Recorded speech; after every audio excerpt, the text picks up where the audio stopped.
It was a completely normal flight until... Flight attendants and cabin crew, please.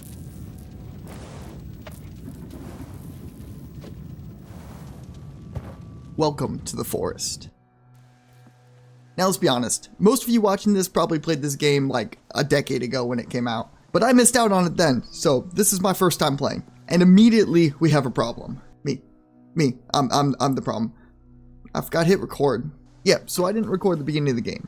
So enjoy this B-roll while I talk about what we did.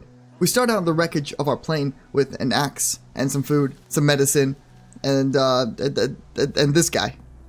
That's right, because I'm playing this in co-op. Some creepy guy painted red just took our son, and we know nothing. And that is one of the beauties of this game, is that all you know is you need to find your son, and you need to survive. Quick side note here, this isn't supposed to be a lore video or talking too much in detail about the story. This is simply our experience playing the game for the first time, so I might get some stuff wrong. If you have any corrections or anything you want to add about the story of the game, put it down in the comments below, I'd be interested. First thing to do was to set up a camp, and I actually looked up later and found that there's actually a bunch of really good places to build camp, but we just walked about 20 feet away, found a rock, and thought, that's good enough. Most important thing to start out doing is to build a shelter, that way you can sleep through the night and also save the game, and then find food and water. We found this campsite which had a pot which allowed us to boil water, but that took an annoyingly long time to do.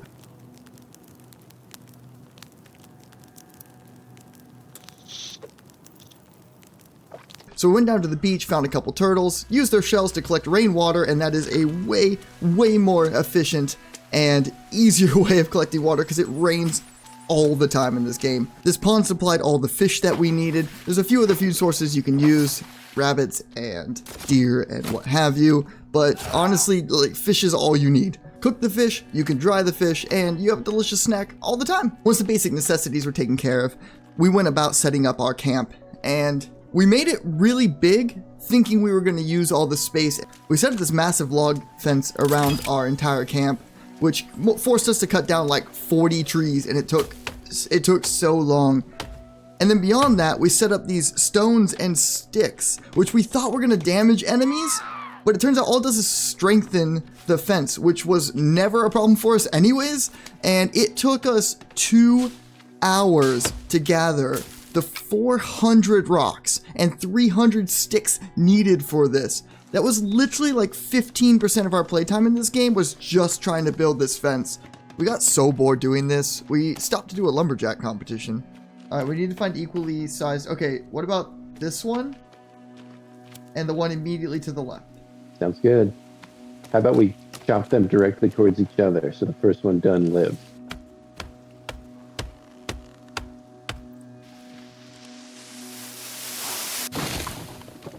Oh wait, it does hurt. How much damage did it do? Almost all my health. We set about exploring our surroundings, and this forest is full of plants and animals, and also cannibals. So many cannibals. And they attack you constantly. The weapon we use the most throughout the entire playthrough is the club, because it has a strong attack and the ability to block. For ranged weapons, I just used a bow the entire time because I found it to be the most effective and easy to use. But my friend decided to use spears most of the time because they did more damage. Or at least we think. There's no damage indicator on the ranged weapons. The enemies in this game, despite being a constant and rather annoying threat, are really quite interesting, as they're not always aggressive. Oftentimes you'll see them just running about through the trees or climbing the trees. They'll dive in, do an attack, run away, and it was really kind of actually refreshing from other video games where the enemies usually just come directly at you all of the time. But you don't need to just rely on weapons, and we certainly didn't. There are a number of traps and defenses that you can use to protect your base. The first one we tried was just these rope traps, which catch enemies by the legs and hang them, but we discovered that they don't actually kill the enemy, so we scrapped those really early on. We also tried the deadfall traps, which do seem to be really strong, but the fast enemies can just run straight under them. Except for this idiot who tried to back through it. But I'm fairly certain that's the only enemy we're ever able to kill with that. The best trap in the game for us, and really honestly the only one we ever really needed, was the happy birthday trap. And this thing is goated. It's a trap that springs up into the face of enemies, and it will insta-kill any small enemy and can kill groups of them at the same time, and only requires one stick to reset. It is literally the only thing that you need. And of course we had to test this to make sure it worked. Testing. It works! Whoa. Did that damage you? I didn't think that would... I was not expecting you to do that. And we also had to see if we could jump over it. You're scared. Do it. Nope. Okay, well, it was worth a try.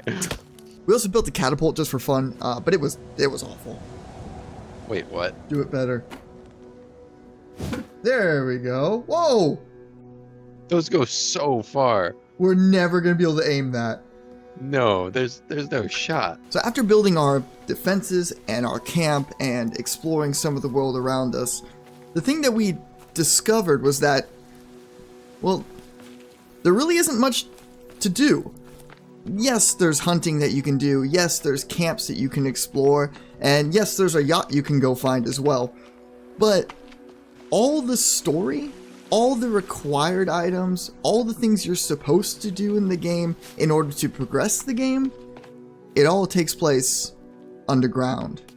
You see, the forest itself is more of just a backdrop for the game. It's a place for you to prepare for what's in the caves. And the caves is where this game becomes great. The caves is where this game goes from being a survival game to truly a horror game, because they're scary. They're really scary. These caves are, as you would expect, pitch black.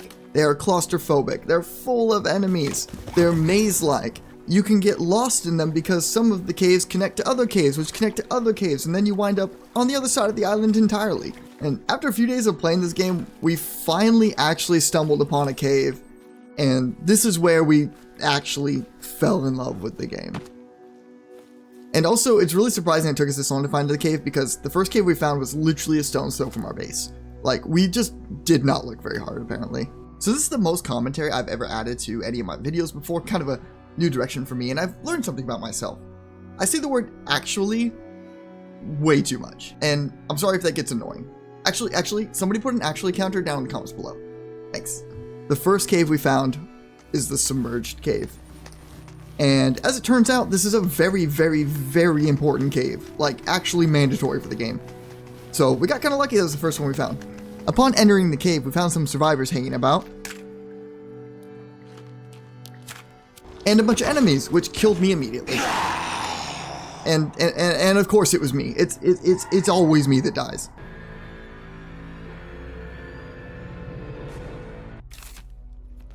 And it's at this point I should mention that we're playing this game in co-op, and my friend is actually the main character. It's his save file. I'm just a side character in this. So I'm not really sure if anything would change if he had died. He never, spoiler, never did. But I died here, and I came back on the plane as apparently just a new person now. Which I think is really interesting. You don't revive your character, you just become somebody new who apparently was just like in a little mini coma on the plane the whole time. But nonetheless, I made it back to the cave, take 2, and we defeated the mutants. These cave cannibals are bigger, stronger, faster, they hit harder. They're a tougher enemy. But we get through and we find a couple key items in the submerged cave. First off, a flashlight, which we were grateful for until we realized that batteries last about 2 minutes in the game, and they're hard to find, so we never use the flashlights. Ever. We literally just use a lighter the entire time. The other thing in the submerged cave that we found that was even more important than a flashlight was the rebreather. Now, at the time, I thought, hey, this is a cool item, we can swim underwater. It is really helpful for exploring other caves. Super useful that this was the first cave that we stumbled upon and were able to get this. But it turns out later, this is actually a mandatory progression item. You can't beat the game without it.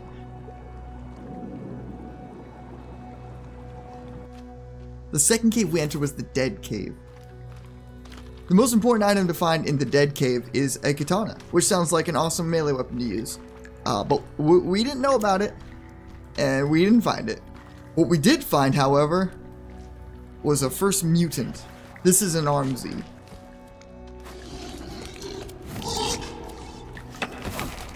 And we did the proper thing. We ran away. After realizing there was no exit and we had to just go forward, otherwise we had to go all the way back through the caves, we remembered that we have bombs and dynamite and Molotovs, and yeah, we just scorched the Almsy to death.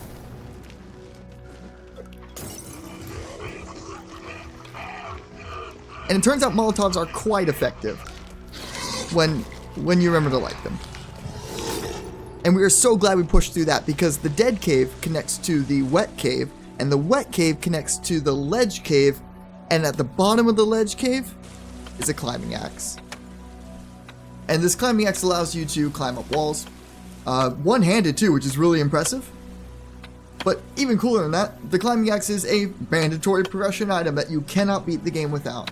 Now, despite playing quite a few hours of the game, the one thing that we don't have still is a map of the island.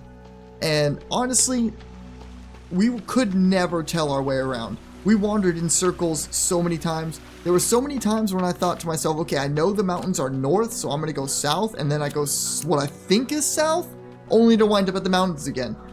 I have no sense of direction in this game.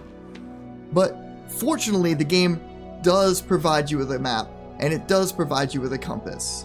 And apparently, so I've read, if you're in single player mode, you get that right from the beginning of the game.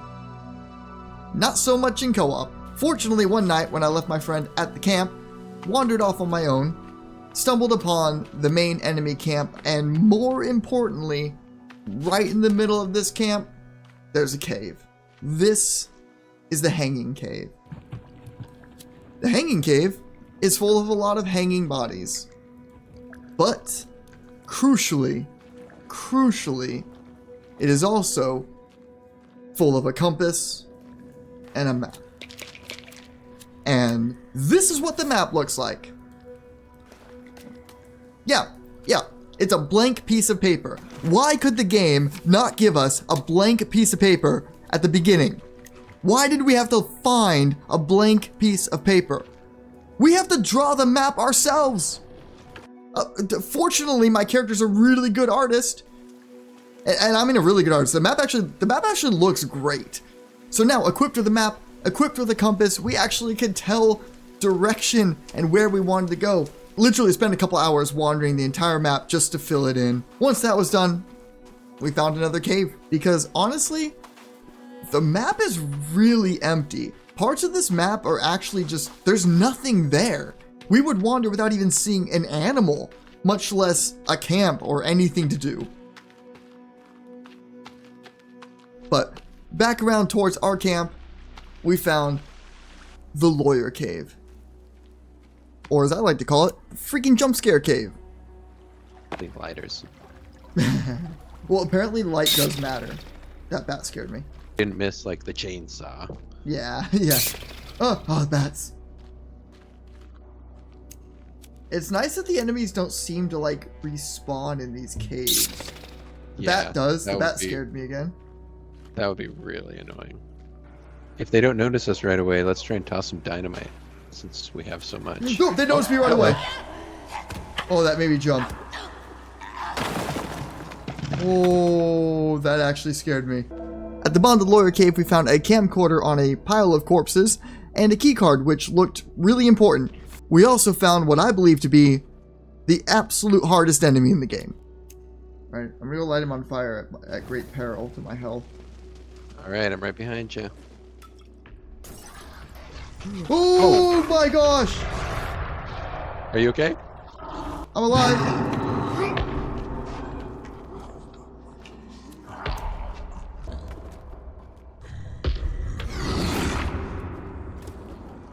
One of these guys also came and attacked our base later on. Oh!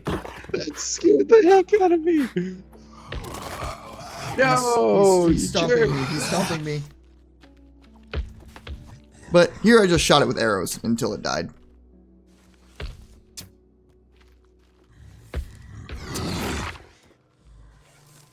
After exiting the lawyer cave, we noticed this cave on the map, which wasn't very far from our home.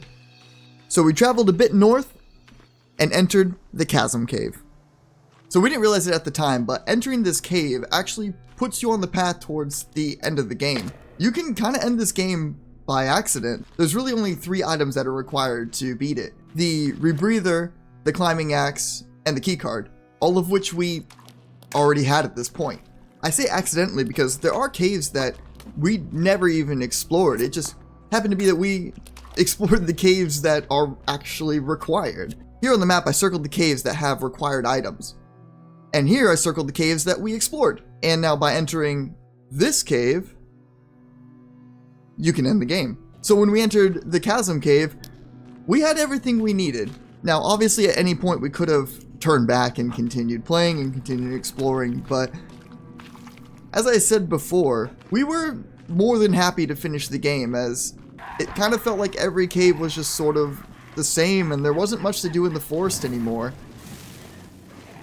Once we realized that this was in fact the end of the game, we decided to go through with it. Now for those of you who played this game before, you know that this cave is long and connects to other caves and is a long sequence, and there's quite a bit of preparation that you need before going in if you want to actually make it to the end. And fortunately, we were well prepared because we were paranoid about dying in the caves, because it takes so long to get back if you don't get revived, and we did not want to have to go through the whole thing again and get lost. And so we always kept a bunch of food and a bunch of drinks and a bunch of armor and a bunch of bombs and Molotovs. We always had it stocked every time we went in the caves. So kind of by accident, we found ourselves really well prepared for this.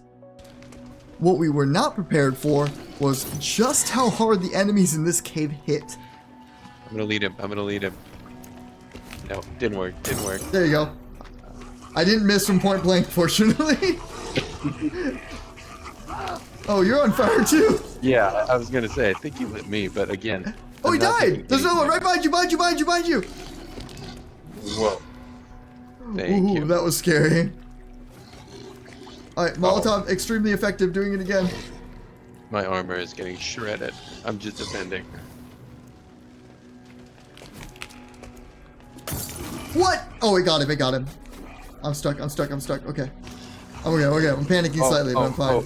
He hit me hard. Aggro him. I need help. Right here, buddy. Wait. I just missed. He's so hard to hit. Oh dear. He hits so hard. You got him? Yeah. Yes. It's so scary. Getting meds. He must be almost dead, right? Must be. He's very bloody. Oh, here he comes. Ah, I cannot get a hit in. He's down. He's dead. Sheesh. Melee combat is just like not working on those guys. Much deeper down in this cave, we fought off a few more mutants and found the entrance to a new cave. We killed a few more enemies, burned their bodies for bones so we can make more armor, and then promptly left those bones behind. Did you grab all the bones?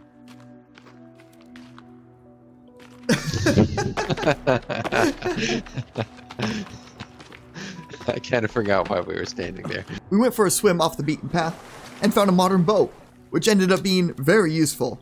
At the very bottom of this cave, we found these massive doors, which looked extremely out of place. But this wasn't actually the first time that we saw these, as they were in some of the caves that we explored at the very beginning. But since there were so many more here, this was the point where we started to realize this might be the end of the game. This was soon confirmed as we opened up a couple more doors and found ourselves at the bottom of the sinkhole. Now for the entire game, we've had an objective on our to-do list of find our way to the bottom of the sinkhole. So finding it felt like a major step in the story progression. What we found at the bottom of the sinkhole was a helicopter and a ton of mutants. including 2 of the really big ones that chase you. Good throw. Maybe we need to get a little closer. There it is. Oh, jeez, here it comes.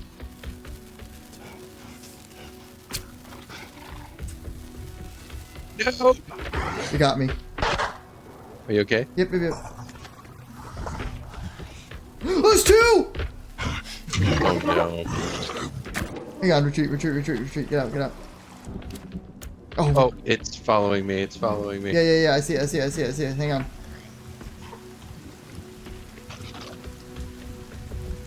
You're in space! How did you go Oh, up there? no. Oh, no. I'm dead. I'm literally dead. You're standing Revive up. me. Oh, okay. We have to build a fire. How do we get back? That's not the cave. Just build one. No, I can't build one here. Oh, we found it. Okay. It's just going to follow us in here. Fire's on. I got a bunch of hits on it. Fire's on. I killed it. Did you really? Here I am hiding Yep. behind a door. Okay, well, there's one more. I was scared of dying. After a very chaotic fight, full of a lot of running away, retreating, falling over, we finally defeated the mutants. It took so long that the time of day changed. We wandered around the base of the sinkhole for longer than I like to admit before finally finding, at the bottom of a pool, a new cave.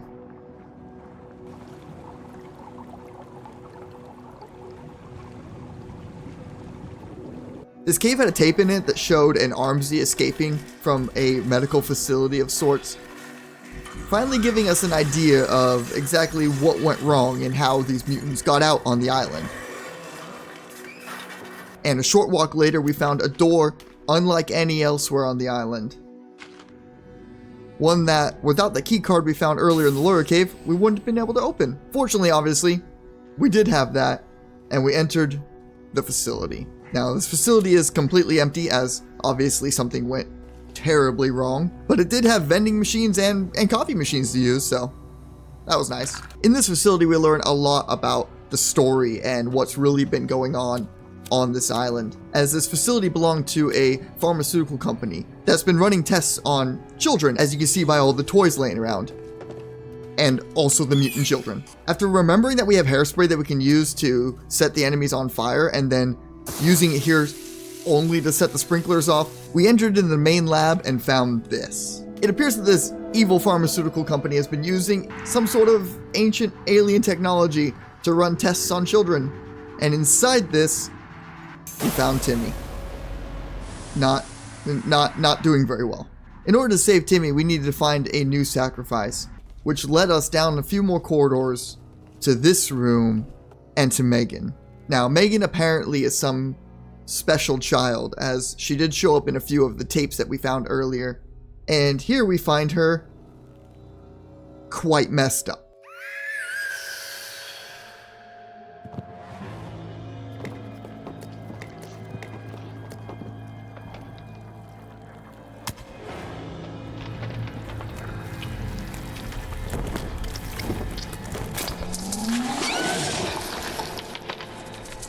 Yeah, this game has a boss fight.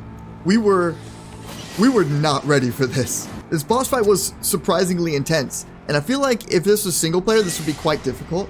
We ended up defeating this by having one of us constantly blocking, and the other staying far away and just using any sort of range attack that we had.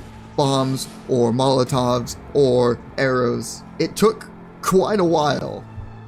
She also spouts out a bunch of mutant babies constantly, so one person has to go around killing all of those too, which is not a fun task. There we go. It worked. I'm throwing explosive. I think that might have gone too far. No, I think that probably hit her. Oh, I lost number. I'm still good though. I still have a few armor, so I'm doing okay. Okay, I'm gonna try to go back to my bow. I don't have many arrows left.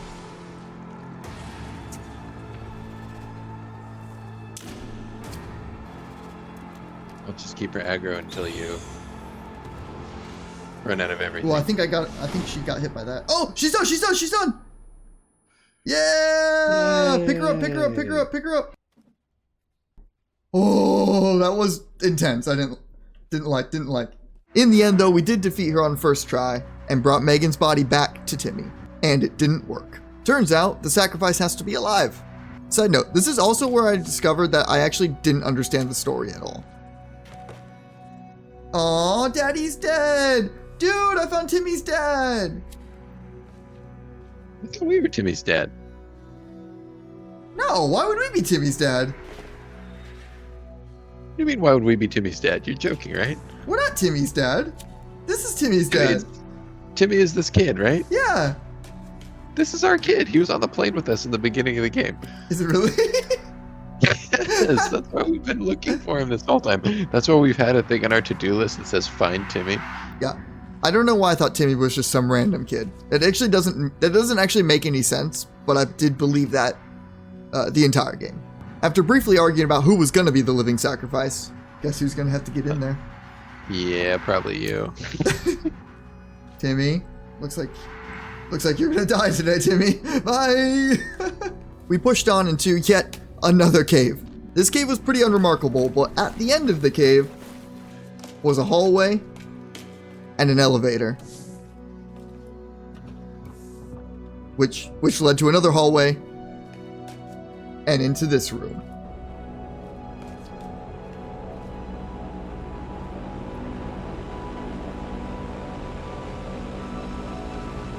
And here we learned why our plane crashed in the very beginning of the game. It wasn't an accident. It was intentionally brought down here. You see, this pharmaceutical company was using some sort of sonic weapon, I guess, to bring down planes in order to get the children to experiment on. Which seems like a really convoluted plan. Like, I feel like there's probably a lot of easier ways for some evil pharmaceutical company to kidnap children. But nonetheless, this left us with a choice. See, the Force has two endings.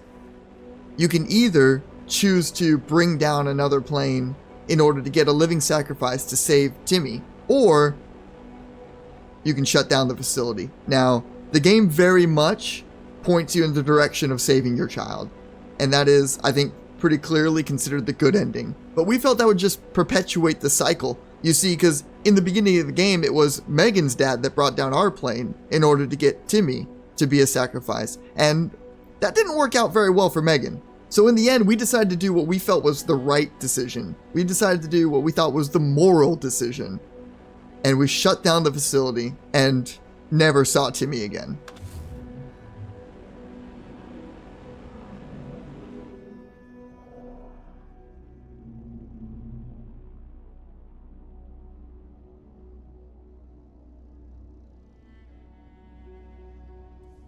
And with that, you get one final short cutscene, say goodbye to Timmy, and end the forest.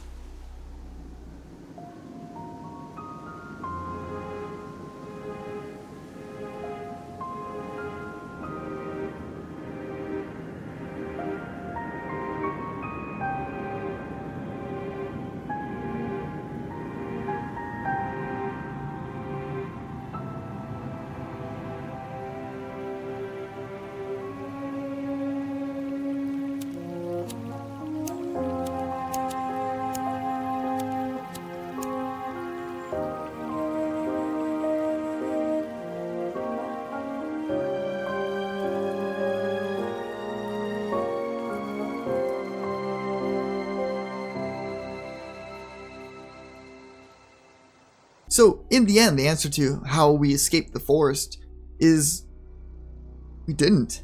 Instead, we took the ending that we felt was right. We took the ending that felt like the moral ending, even though it's not what the game would consider to be the good ending. We felt it was really the right thing to do. And while, yes, unfortunately, we never were able to save our son, we also didn't perpetuate the evil that had permeated this island. And with that, we never escaped the forest. Wait, there's a yacht. and we have a ton of cloth and rope and fuel if there's an engine. Why don't we just sail away?